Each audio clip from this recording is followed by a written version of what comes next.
mereka tanam style kampung. Maksudnya tuh 80% mereka buat kerja di laut, 20% nih dorang kerja di darat. So itu mengakibatkan banyak belia-belia nelayan nih tidak berminat. Karena 80% dia kerja di laut, 20% di darat. So sekarang nih kita terbalikan.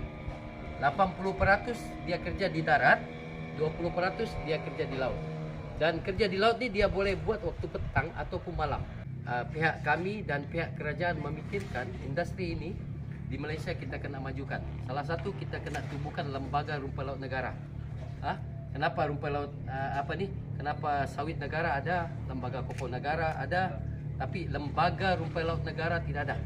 So kalau dengan adanya lembaga rumput laut negara ni, maka industri rumput laut di Malaysia ni dapat dikembangkan seperti di Indonesia dan juga di Philippines. Dan kalau kita tengok tadi kita melawat di kawasan Sipanggau, mereka buat bibit menggunakan mengikat bibit menggunakan tangan, kan? Mereka hantar bibit menggunakan menggunakan perahu.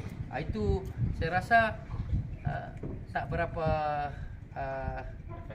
efektif. Apa yang kita mau, kita bantu dengan mesin. So kita mengikat benih ni dengan mesin.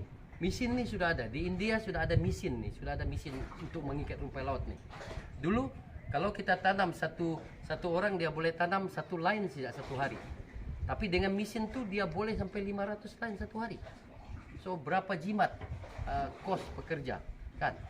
Yang kedua ni, kita antar rumput laut ke sana. Mungkin satu hari kita menggunakan drone antar ke sana. Sekarang drone pun boleh angkat dalam 50 kilo, dalam 100 kilo boleh angkat ke sana. Tak perlu lagi kita gunakan kos pekerja, kita angkat pergi. Cara pemantauan pula, dulu kita pantau pakai bot, kan? Pakai bot. So kalau kita pantau pakai bot, kita perlukan 2 orang penyelia. 2 orang penyelia gaji dengan 1.500 seorang. So 2 orang kita ada 3.000 ringgit. Kalau kita tanam dalam kapasiti 10.000 line, kita kena ada penyelia dalam 50 orang. Jadi kalau 50 orang berapa ratus ribu kita perlukan untuk gaji pekerja, penyelia siap. So kita guna drone siap terbang, menggunakan drone. Kita tengok daripada atas, kan?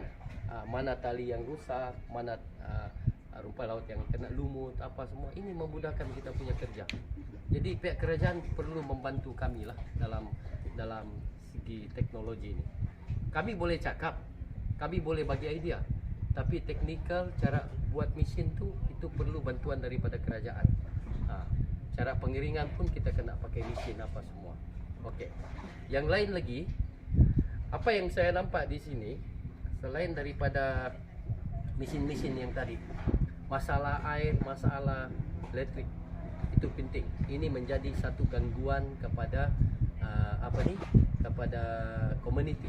Apabila mereka tidak ada air, mereka akan berhenti untuk menanam rumput laut dan mereka terpaksa pergi sempurna untuk mendapatkan air, sumber air. Selagi kemudahan asas seperti rumah, air dan elektrik tidak boleh kita sediakan, selagi itu penanaman secara komersial tidak akan dapat dilaksanakan. Jadi mesin ini perlu. Kenapa mesin ini perlu? Di India, di negara-negara lain tuh dia punya rumput laut sudah dia habis dengan mesin, tanam dengan mesin, mantau dengan mesin.